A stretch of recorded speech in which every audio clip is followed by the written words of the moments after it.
సజీవుడైన తండ్రి అయిన దేవుని యొక్క ప్రేమయు, సజీవుడైన పునరుద్ధానుడైన యేసు క్రీస్తు యొక్క కృపయు, సమాధానమును మనకందరికి సదాకాలము తోడయుండును గాక. ప్రియులారా, దేవుని సంగమ, దేవుని రక్తము ద్వారా కొనబడినటువంటి దేవుని జనాంగమ, నిర్గమాకాండము 20వ అధ్యాయము 4వ వాక్యాన్ని చదువుకొని ధ్యానం మనం చేద్దాం. నిర్గమాకాండము 20వ అధ్యాయము 4వ వచనము. పైన ఆకాశమందే గాని క్రింది భూమి అందే గాని భూమి క్రింది నీళ్ల ఎందే గాని యుండు దేని రూపమునైనను విగ్రహమునైనను నీవు చేసుకొనకూడదు, వాటికి సాగిలపడకూడదు, వాటిని పూజింపకూడదు. ఏలయనగా నీ దేవుడైన యెహోవానగు నేను రోషము గల దేవుడను. నన్ను ద్వేషించు వారి విషయములో 3-4 తరముల వరకు తండ్రుల దోషమును కుమారుల మీదికి రప్పించుచు, నన్ను ప్రేమించి నా ఆజ్ఞలు గైకొను వారిని 1000 తరముల వరకు కరుణించువాడునై ఉన్నాను. దేవునికి స్తోత్రం, హల్లెలూయా. 2వ ఆజ్ఞ, 10 ఆజ్ఞలలో 2వ ఆజ్ఞలో మనకు ఒక 3 భాగాలు ఇక్కడ కనపడుతున్నాయి. మొదటి భాగం ఏమిటంటే, నీవు ఆకాశమందు గాని భూమి మీద ఉన్నటువంటి వాటిని విషయంలో గాని భూమి క్రింద ఉన్న నీటిలో ఉన్నటువంటి వేటి రూపమునైనను నువ్వు చేసుకొనకూడదు, సాగిలపడకూడదు, పూజింపకూడదు. మొదటిది. రెండవది, ఎందుకు అట్లా చేయకూడదు అంటే, నేను రోషము గల దేవుడను. అంటే ఆ మాటలో నా మహిమను, నాకు రావలసినటువంటి నమస్కారములను, పూజలను వేరొకరికి నేను చెందనీయను.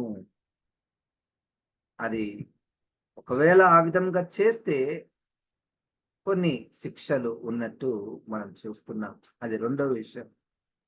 సరే, 3వ విషయంలో మరి వాటినైతే చేయకూడదు. మరి మేము నిన్ను ఎట్లా స్తుతించాలి ప్రభువా, నిన్ను ఎట్లా ఆరాధించాలి అంటే, మీరు నన్ను ప్రేమించాలి. అంటే ఎట్లా ప్రేమించాలి ప్రభువా అంటే, నా ఆజ్ఞలను గైకొనాలి. ఈ 3 భాగాలు మనం చదువుకున్నటువంటి వాక్య భాగంలో ఉన్నాయి. దేవునికి స్తోత్రం. పరిశుద్ధాత్మ దేవుడు నడిపించిన రీతిగా మనము వీటిని ధ్యానం మనము చేసుకుందాము. పైన ఆకాశమందే గాని ఉండు దేని రూపమునైనను విగ్రహమైనను నువ్వు చేసుకొనకూడదు, ఆకాశం నందు గాని భూమి ఎందే గాని భూమి క్రింద నీళ్ల ఎందే గాని ఉండు. ఈ మాటలు చెప్పడానికి గల కారణము, తిరిగి ఇశ్రాయేలీలు అరణ్య మార్గంలో ప్రయాణం చేస్తున్నారు. అరణ్య మార్గంలో ప్రయాణం చేస్తున్నప్పుడు వాళ్ళ చుట్టూ మనుషులు లేరు, వాళ్ళ చుట్టూ జనములు లేరు, వాళ్ళ చుట్టూ విగ్రహారాధన లేదు. అయితే అక్కడికి చేరబోతున్నారు, కనాను దేశానికి చేరబోతున్నారు. అక్కడ ఈ ఆకాశంలో కనపడే వాటికి, భూమి మీద కనపడేటటువంటి వాటికి, భూమి క్రింద నీళ్ళలో ఉన్నటువంటి అద్భుతమైనటువంటి విషయాలకు, వాటి రూపాలు విగ్రహాలు చేసుకునేవారు ఉన్నారు, వాటిని పూజించేవారు ఉన్నారు, వాటికి నమస్కారం చేయవారు ఉన్నారు. అనగా వాటిలో దైవత్వము, శక్తి ఉంది అని నమ్మేటటువంటి వారు ఎంతో మంది ఉన్నారు. అనగా నేను వాగ్దానం చేసిన చోటికి మిమ్మల్ని పంపిస్తున్నాను. అయితే అక్కడ ఒక సవాల్ ఉంది. నిన్ను బానిసత్వంలో నుంచి విడిపించింది దేని కొరకు? అక్కడ నుండి విడిపించిన తర్వాత ఇంకా గాల్లో వదిలేసిపోలేదు దేవుడు. సరే, గుంతలో ఒక వ్యక్తి పడ్డాడు, గుంతల నుంచి బయటకు తీసుకొచ్చి సరే ఇంకా నడుచు అని ఇంకా వెళ్ళిపోలేదు.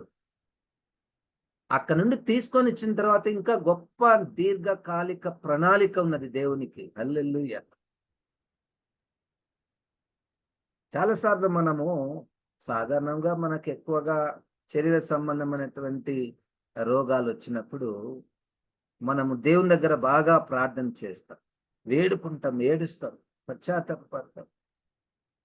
దేవుడు స్వస్థపరుస్తాడు అనుకో, అబ్బా ఇంక అంతటికో అయిపోయింది అనుకోకుండా నిన్ను ఆ రోగం నుంచి తప్పించిన తర్వాత ఆయన మనలను సరైన మార్గములో నడిపించడానికి, ఒక స్థలములోనికి చేర్చడానికి ఒక గొప్ప ప్రణాళిక కలిగి ఉన్నాడు. దేవునికి స్తోత్రం. చాలా మంది ఈ దినములలో యేసుక్రీస్తు ఎందుకు కావాలి మీకంటే, మేము చాలా ఇబ్బందుల్లో ఉన్నాం సార్, మా కుటుంబము విషయంలో గాని, మా పిల్లల తల్లిదండ్రుల విషయంలో గాని, మా శరీర విషయంలో గాని, ఆర్థిక విషయంలో గాని, ఆయన దగ్గరికి వస్తే ఏమన్నా మనకు దొరుకుతుందా, స్వస్థత వస్తుందా, అద్భుత కార్యం జరుగుతుందా ఆ అని చాలా మంది వస్తున్నారు. దేవుడు తప్పకుండా చేస్తాడు. అది ఆయన వాగ్దానం చేశాడు. హెబ్రీ పత్రికలో 2వ అధ్యాయంలో ఆయన తప్పకుండా మన యందు తన పట్ల విశ్వాసము కలిగడానికి అద్భుతం చేస్తాడు. కానీ చేసిన తర్వాత మనల్ని తన మార్గంలో నడిపించాలని ఆయన ఇష్టపడుతున్నాడు. ఆ రెండవదే చాలా మంది మర్చిపోతున్నట్లు మనము గమనించాలి. మన విషయంలో కూడా యేసుక్రీస్తుని అంతవరకే వాడుకొని వదిలేయకూడదు. అది మొదటి పాయింట్. సరే, ఇక్కడ ఆకాశమందు కనపడేటటువంటి ఆకాశంలో చాలా అద్భుతాలు ఉన్నాయి. అది దేవుని సృష్టి. దేవుని సృష్టి ఎంత అద్భుతమో బైబిల్లో ఆదికాండం నుంచి ప్రకటన వరకు మనం చూస్తాం. దేవుని సృష్టిలో ఎన్నో అద్భుతాలు ఆకాశంలో మనకు తెలిసినటువంటి 2-3. సూర్యుడి గురించి మనం చూస్తాం, మనకు తెలుసు. చంద్రుని గురించి తెలుసు, నక్షత్రాలను గురించి తెలుసు. అవి కూడా మనకు తెలుసు అంటే నాకు తెలిసి 1% ఆఫ్ ద రియల్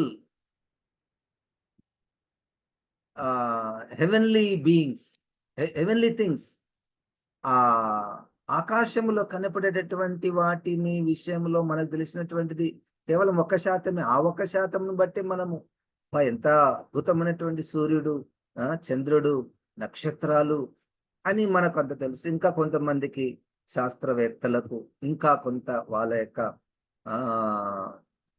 ఇన్స్ట్రుమెంట్స్ ని ఉపయోగించి వాళ్ళు ఇంకా ఎక్కువగా వాటిని తెలుసుకోనగలరు, అక్కడికి వెళ్ళగలరు. చంద్రుడి దగ్గరికి, ఇతర గ్రహాల దగ్గరికి వాళ్ళు వెళ్ళగలరు.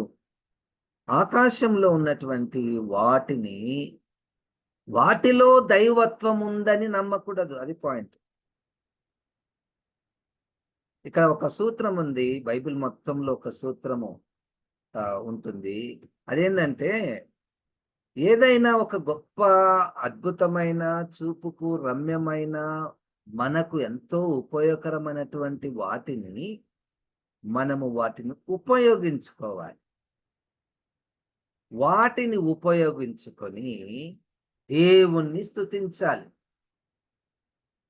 వాటిని ఇప్పుడు ఫర్ ఎగ్జాంపుల్ ఈ పెన్ను ఉంది. ఈ పెన్ను బాగా పడుతుంది అనుకోండి, మంచిగా నాకు ఇష్టం ఈ పెన్ను.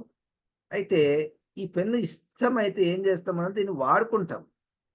వాడుకోంగా కొన్ని రోజుల తర్వాత ఇదే పెన్ను వాడుతుంటే, ఇది ఎవరు తయారు చేశారు, ఏ బ్రాండ్ వాళ్ళు తయారు చేశారు అని ఆ బ్రాండ్ని చూసి అబ్బా వాళ్ళ పట్ల మనకు గౌరవం కలుగుతుంది. అందుకనే మనం ఇతరులకు చెప్పినప్పుడు కూడా ఫలానా పెన్ను కొనుక్కోండి, లేకపోతే ఫలానా ఫోన్ కొనుక్కోండి. ఆ వస్తువులను మనము ఉపయోగించుకొని ఆ వస్తువు చేసినటువంటి వ్యక్తులను కానీ, కంపెనీస్ని కానీ మన మనసులో వారి పట్ల ఒక గౌరవము, ఒక అప్రిసియేషను దాని పట్ల ఉంటుంది. దీన్ని రివర్స్ చేయకూడదు.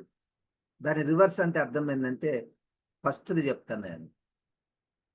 Use things and enjoy the God who is behind every creation. Enjoy God, praise God for all such great things, wonderful things. అంటే మనకు ఏదైతే ఉపయోగకరంగా సూర్యుని నుంచి మనకు ఎంతో ఉపయోగం. మనకు వ్యక్తులకు కానీ, భూమికి కానీ, పంటలకు కానీ ఆ సూర్యుడు ఎంతో ఉపయోగము. ఆ సూర్యుని యొక్క టెంపరేచర్ని మనం ఉపయోగించుకోవాలి. ఉపయోగించుకొని ప్రభా ఎన్ని ఉపయోగాలు ఉన్నాయి. ఇంత గొప్ప సూర్యుని చేసినందుకు నీకు వందనాలు. అట్లే భూమి మీద ఉన్నటువంటి అద్భుతాలు ఎన్నో ఉంటాయి. నిజంగా భూమి మీద ఎన్ని అద్భుతాలు ఉంటాయో, కొండల విషయంలో కానీ, చెట్ల విషయంలో కానీ, రకరకాలైనటువంటి జంతువులు కానీ, అసలు లెక్కింపలేని సృష్టి భూమి మీద ఉన్నది. వాటినన్నిటిని మనము ఉపయోగించుకోవాలి. తినడానికి కానీ, నివసించడానికి కానీ, బ్రతకడానికి కానీ, వాటిని ఉపయోగించుకొని దేవుని యందు మనం ఆనందించాలి. దాని రివర్స్ ఏంటంటే, దేవునిని ఉపయోగించుకొని వీటికి సాగిలపడుట, పూజించుట అనేది రివర్స్. అది చేయకూడదు. అది చేయకూడదు. కనుక ఈ మీరు వెళ్ళబోయేటటువంటి ప్రాంతంలో, నీవు నివసించబోయేటటువంటి ప్రాంతంలో ఇవన్నీ ఉన్నాయి అని వాళ్ళకు చెప్పాడు. ఇప్పుడు మనము నివసిస్తున్నటువంటి ప్రాంతముల చుట్టూ కూడా అటువంటి మనుషులు ఉన్నారు. ఇప్పుడు ఆ మనుషులను గురించి మనకు మాట్లాడే, విమర్శించే పని లేదు. మనల్ని మనము జాగ్రత్త చేసుకొనుట, దేవుడు వారి మీద కనికరం, కృప చూపించి వారికి మనోనేత్రములు తెరిస్తే వాళ్ళు నిజ దేవుని వైపుకు వస్తారేమో గాని, మనల్ని ముఖ్యంగా జాగ్రత్త చేయుట. మీ చుట్టూ అటువంటి వారు ఉన్నారు. గనుక వీటన్నిటి వెనక దేవుడు ఉన్నాడు, సృష్టికర్త ఉన్నాడు. ఆయన యందు మనము ఆనందించాలి. దేవునికి స్తోత్రం. తల్లిలు, నిన్నటి దినంన ఒక సహోదరితో నేను మాట్లాడుతుంటే వాళ్ళు వేరే ఊర్ల నుంచి వచ్చారు. మళ్ళా ఎప్పుడు పోతున్నారమ్మా ఊరికంటే, ఇప్పుడే పోవడం లేదు, మేము వేరే ఊరికి పోతున్నాము అన్నది. అంటే ఎక్కడికి పోతున్నారు అంటే, పలానా స్థలానికి పోతున్నారు. ఎందుకు పోతున్నారు? క్రైస్తవులు, వీళ్ళు క్రైస్తవ వాళ్ళు ఎందుకు పోతున్నారంటే, అక్కడ ఒక గుడి ఉందంట, క్రైస్తవ గుడే. అయితే వీళ్ళ భర్తకు ఒక యాక్సిడెంట్ అయింది. యాక్సిడెంట్ తర్వాత కాలు కొంత కొట్టేశారు. అయితే ఒక ఎన్జిఓస్ వాళ్ళు ఒక ప్లాస్టిక్ ఆర్టిఫిషియల్ లెగ్ ని వాళ్ళు వీళ్ళకు హెల్ప్ చేశారు. అంతకుముందు ఆయన నడవలేని స్థితిలో ఉన్నాడు, ఇప్పుడు నడవగలుగుతుంది. అయితే ఆమె భార్య మొక్కుకున్నదంట. ఎవరికి మొక్కిందో కానీ, నా భర్త నడిచే స్థితిలో ఉంటే నేను నీ దగ్గరికి వస్తాను. ఈ రోజు వాళ్ళు పోతారు అక్కడ. అంటే నిజ దేవుని యొక్క విషయము వీరికి ఇంకా సంపూర్ణంగా తెలియలేదు. ఒక స్థలము, ఒక కంటికి కనిపించినటువంటి రూపము, అది ఒక దేవాలయము, గుడి, మందిరము, అక్కడ పెద్ద పెద్ద విగ్రహాలు, క్రైస్తవ విగ్రహాల గురించి నేను మాట్లాడుతున్నాను. మేము వారికి మొక్కుకున్నాము అని నిన్న చెప్పడం జరుగుతుంది. అట్లా ఎంతో మంది నాకు తెలిసినటువంటి వారు, ఇదిగో అటువంటి వారికి సువార్త. క్రైస్తవ యాత్రలు నిజ దేవుని యొక్క జ్ఞానము వారికి ఇంకా తెలియదు. సువార్తికులు వాక్యములో మన దేవుడు ఎవరో అని బోధిస్తున్నారు. అయితే చుట్టూ ఉన్నటువంటి వారి యొక్క ప్రభావము, వీరు ఇంతకు ముందు క్రీస్తును అంగీకరించక మునుపు ఉన్నటువంటి ఆ విశ్వాసాలు, వీరిని ఇంకా వదలలేదు.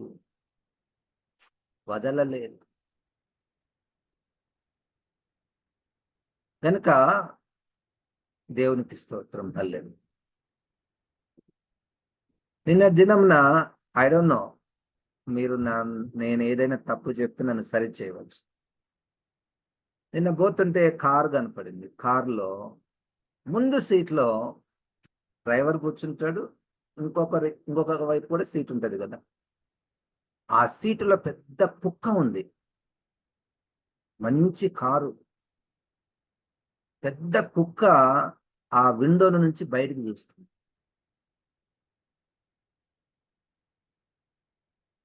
I don't know, do you love dogs? Who wants it? ఆ డాగ్స్ వచ్చి మమ్మల్ని ప్రేమించని ఏమన్నా వాళ్ళు ఏమంటారు, ఇక మాకు ఏ దిక్కు లేదు, మేము చాలా బాధపడిపోతున్నాము. Same time that you are giving to such things, the same money that you are spending to such creation of God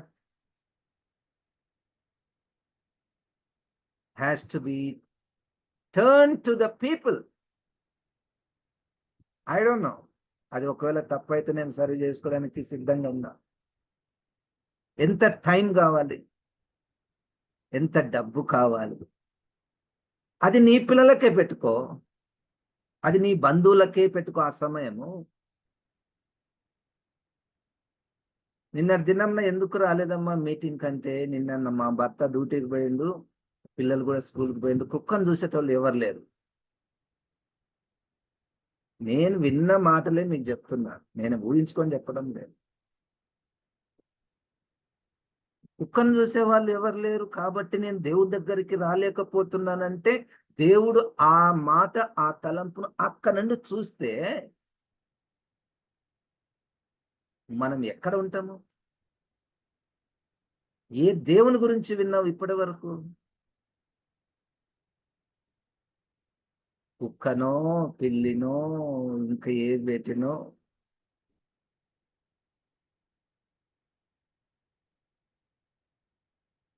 సృష్టిని మనము ఉపయోగించుకోవాలి. కుక్కతో ఏం ఉపయోగం సార్?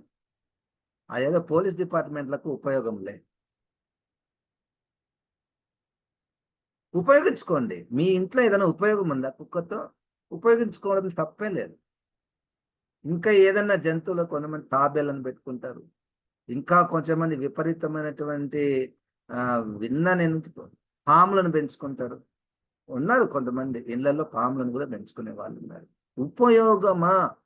కోళ్ళను పెంచుకోండి, ఉపయోగమే.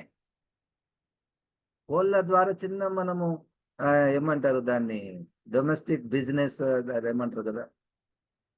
కోళ్ళను పెంచుకుంటే దాని ద్వారా గుడ్లు వస్తాయి, దాని ద్వారా కొంతమంది బతుకుతారు. ఉపయోగం.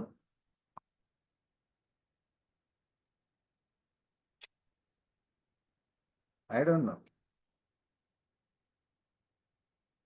కనుక సృష్టిని ఉపయోగించుకోవాలి. ఉపయోగం లేనటువంటి సృష్టి మనకెందుకు? సృష్టి వెనకున్నటువంటి దేవుణ్ణి మనము గణపరచాలి. అదే కదా, అదే కదా. అంటే మొత్తానికి ఏంటంటే, నీకు ఈ రకంగా శోధన వచ్చే ప్రమాదము ఉంది.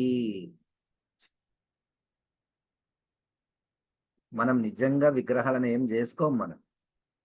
మనం నిజంగా విగ్రహం చేసుకోము. కానీ ఇది కనపడనటువంటి విగ్రహమేమో ఒకసారి ఆలోచన చేయండి. కనపడనటువంటి విగ్రహాలేమో వస్తువులకు, సృష్టికి.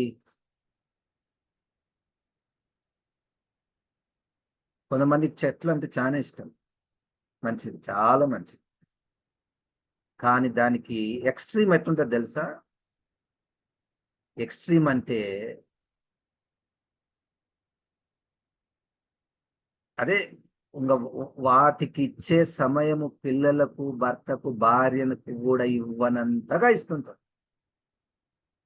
వాటిని తేవడంలో, కొనడంలో, నీళ్లు పోయడంలో, పెంచడంలో, ఇక వాళ్ళ మొత్తం వాళ్ళ టైం అంతా దానికే ఇచ్చేస్తుంటారు.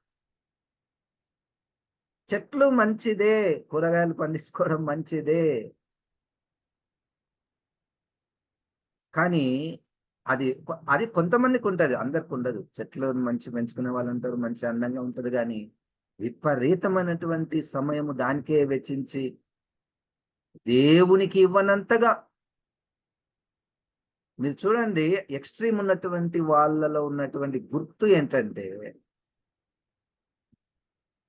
ఏదైనా క్రైస్తవ కార్యక్రమాలు వస్తే ఇవి అడ్డుపడతాయి, ఇవి అడ్డుపడతాయి.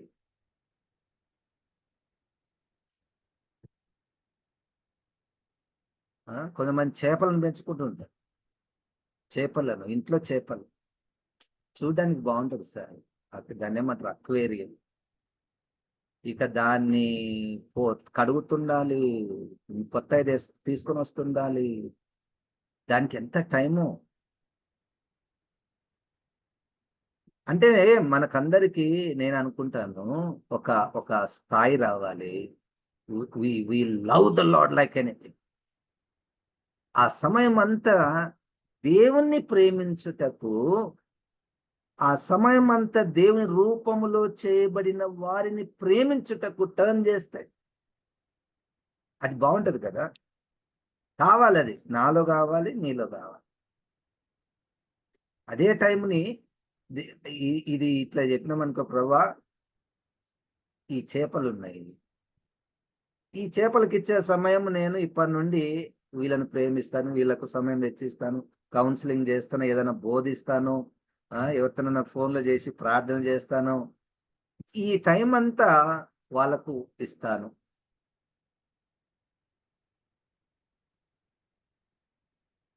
రెండు చేయొచ్చు, రెండు చేయొచ్చా? ఇది చేస్తా, అది చేస్తా. నేనేమంటున్నానంటే, ఈ సృష్టికి ఇచ్చేటటువంటి సమయము, విలువలు, ఖర్చు సంపూర్ణముగా దేవుని కార్యములకు మనం ఇస్తే బాగుంటదేమో. అక్కడ మనం సంపూర్ణత పొందుకుంటామేమో. మనం ఇంకా పాస్ అయినము, రక్షణ పొందినము. ఆ మిగిలింది కూడా, ఆ సమయం కూడా దేవునికి ఇచ్చేస్తే, this is exceptional and conditional. I cannot tell everything that I don't know whether some such houses are in need of having such things. కొన్ని కుటుంబాలకు కుక్క అవసరమేమో. వాళ్ళు ఎవరున్నారు సార్, ముసలోళ్ళు ఉంటారు, బయట కుక్క ఉండాలి కొంచెం ప్రొటెక్షన్ అంటే, మేము అవసరమేమో. I don't know.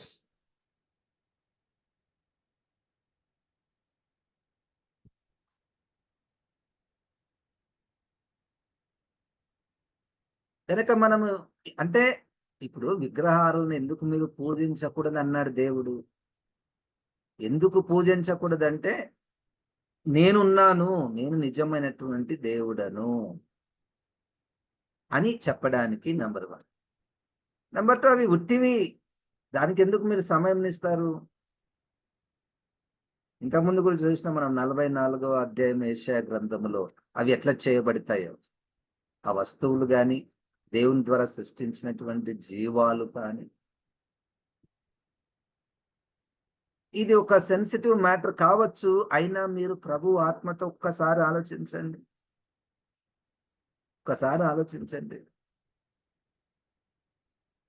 ప్రభు దగ్గర మనకు జవాబు ఉంటే ఇక మీరు ఎవ్వరి మాట విననవసరం లేదు. ఎవ్వరి మాట, నేను మేబీ ఒక short sighted view of the scriptures నేను అట్లా అర్థం చేసుకొని అందరికి చెప్తున్నాను. నేను మీకు తెలియలేని పాస్టర్, మీరు you have no sense of loving the nature అన్నట్లుగా ఉండొచ్చేమో. కానీ once you just talk before the lord and get approval from the lord,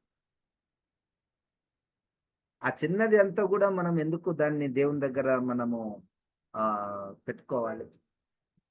అదే సమయాన్ని మనము ఇతర వాటికి మనము, ఆగ్రహాలు మనకు లేకపోవచ్చు, కానీ మన సమయాలను తినివేసేటటువంటివి ఏదైనా ఉన్నాయా? వాటిని ఉపయోగించుకోవాలి. అన్నిటిని మనం ఉపయోగించుకోవాలి. అన్నిటినీ మనము ఉపయోగించుకోవాలి. దేవుని యందు ఆనందించాలి, దేవుణ్ణి స్తుతించాలి. నేను అదే చెప్తాను. కొంతమందికి కొత్త ఇల్లు కొనుక్కుంటారు, కట్టుకుంటారు. యూజ్ ఇట్, వాడుకోండి, ఇంటిని బట్టి వాడుకోండి. కానీ జాయ్ అంతా, నీ ఆనందం అంతా ప్రభు వైపుకు తిప్పండి. Use things and enjoy God, not vice versa. దేవుణ్ణి ఉపయోగించుకొని వస్తువుల యందు ఆనందించుట అది మంచిది కాదు. మాకు ఇల్లు కావాలి ప్రభా, ఇల్లు కావాలి ప్రభా, ఇల్లు కావాలి ప్రభా, అడిగినవి ఇచ్చేసింది. ఇల్లు ఇచ్చిన తర్వాత మన మనసు అంతా ఇంటికేనా? ఇంకా ఇల్లు ఇచ్చిన తర్వాత మళ్ళా ఆయన వైపుకి మన మనస్సు మళ్ళాలనేటువంటిది దేవుని యొక్క సందేశమై ఉంది. I don't know. పరిశుద్ధాత్మ దేవుడు మనల్ని సర్వ సత్యములోనికి నడిపించునుగాక. ఈ దినమున క్రైస్తవులు అనబడినటువంటి వారు నేరుగా ప్రత్యక్షంగా విగ్రహాలను పూజించకపోయినప్పటికీ, కనపడనటువంటి విగ్రహాలు ఉన్నాయేమో, పరిశుద్ధాత్మ దేవుడు మనకు సహాయం చేసి వాటి విషయమై మనకు మారు మనస్సును దయచేసి, వాటికి మనం నేరుగా ఏమి పూజలు చేయకపోవచ్చు, సాగిల పడకపోవచ్చు, పూజించకపోవచ్చు. కానీ దేవుని వైపుకు మన మనసు తిరగకుండా ఏమన్నా ఉంటే వాటిని విషయమై ఆలోచన చేసి ప్రభువా ఆయన దగ్గర మనం అడుగుదాం. దేవుడు మనల్ని సంపూర్ణంగా ఆయనను ప్రేమించాలని సంపూర్ణంగా. ఎవరో ఒక ఉదాహరణ చెప్పాడు, అంటే కొంచెము అది వినడానికి చాలా కఠినంగా ఉంటుంది, కానీ అది నాకు చాలా నచ్చింది. అది వినడానికి కొంచెము చాలా వినడానికి కూడా బాగుండదు, అయినా కొంతమందికైనా ఉపయోగపడుతుంది. చాలా సీరియస్ మ్యాన్. ఒక భార్య భర్త దగ్గర, ఏమండి 365 రోజులు నేను నీతోనే ఉన్నాను, నిన్ను ప్రేమిస్తున్నాను, ఈ ఒక్కరోజు ఆ వ్యక్తిని ప్రేమిస్తా, ఆ వ్యక్తి దగ్గరికి పోయి వస్తా అని అనే భార్య, ఊహించుకుందాం, అట్లా అంటారో లేదో నాకు తెలియదు, కానీ అన్నారు అనుకో, ఒక్కరోజు పొద్దున పోయి సాయంత్రం కల్లా వచ్చేస్తా, ఆయన దగ్గరికి పోయి వచ్చేస్తా అంటే ఎట్లుంటది? ఇప్పుడు 54వ అధ్యాయం యెషయా గ్రంథం ప్రకారం ఆయననే కదా మనకు భర్త. ప్రభువా 99% నిన్నే కదా ప్రేమించేది, నువ్వంటే నాకు చాలా ఇష్టం కదా, పాటలు పాడతా, వాక్యం కూడా బోధిస్తా కదా, ఈ విషయంలో ఒకసారి అట్లా అట్లా అట్లా టర్న్ చేస్తా నా మనసుని, ఈ సృష్టి వైపుగా అట్లా టర్న్ చేస్తా అంటే నేనేమంటున్నానంటే, అది ఎందుకు, అది ఉపయోగం లేనటువంటి దాన్ని, ఉపయోగం అయితే వాడుకో, ఉపయోగం లేనటువంటి అంత దానికి ఎందుకు అక్కడ పోతావు అని ప్రభు ప్రేమతో చెప్తున్నాడు.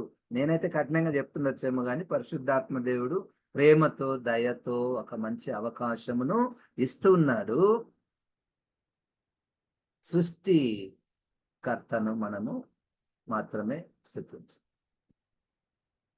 చిగటమన్నే మానవులంతా పరమ కుమ్మరి ప్రభుడవు నీవే, సృష్టికర్తను మరచి జనులు సృష్టినే పూజించుట తగునా, సృష్టికర్తను మరచి జనులు సృష్టినే పూజించుట తగునా, సాటి లేని దేవుడ నీవే, నాదు కోట కొండయు నీవే. దేవునికి స్తోత్రం, హల్లెలూయా. పరిశుద్ధాత్మ దేవుడు మనల్ని సర్వసత్యములోనికి నడిపించి ఆయనకు మాత్రమే స్తుతి మహిమ ఘనత నమస్కారములు పూజ చెల్లినుగాక. 100% ప్రభువుని ప్రేమిద్దాము. ప్రభువు రూపంలో చేయబడినటువంటి వారిని ప్రేమిద్దాము. వారికి సమయమును ఇద్దాము. పరిశుద్ధాత్మ దేవుడు సర్వసత్యములోనికి నడిపించుద్దాం. ప్రార్థన. జీవం గల దేవా, మాకిచ్చినటువంటి ఈ ఆజ్ఞను బట్టి నీకు వందనాలు ప్రభువా. నిన్ను మాత్రమే నమస్కరించుటకు, పూజించుటకు సహాయం చేయమని సంపూర్ణంగా నాయన హృదయమంతటి చేత, బలమంతటి చేత నిన్ను ప్రేమించుటకు, ఆరాధించుటకు సహాయం చేయమని నువ్వు మా కొరకు చేసిన సృష్టిని ఉపయోగించుకుంటూ నీ యందు ఆనందించుటకు ప్రభువా సహాయం చేయమని యేసు నామమున ప్రార్థిస్తున్నాము తండ్రి. ఆమేన్. ఇప్పుడు మన పరమ తండ్రి అయిన దేవుని యొక్క ప్రేమయు, ప్రభువైన యేసు క్రీస్తు యొక్క కృపయు, పరిశుద్ధాత్మ దేవుని యొక్క నింపుదల, సహాయము, సహవాసము మనకందరికి సదాకాలము తోడై ఉండును గాక. ఆమేన్. దేవుడు మనల్ని దీవించునుగా.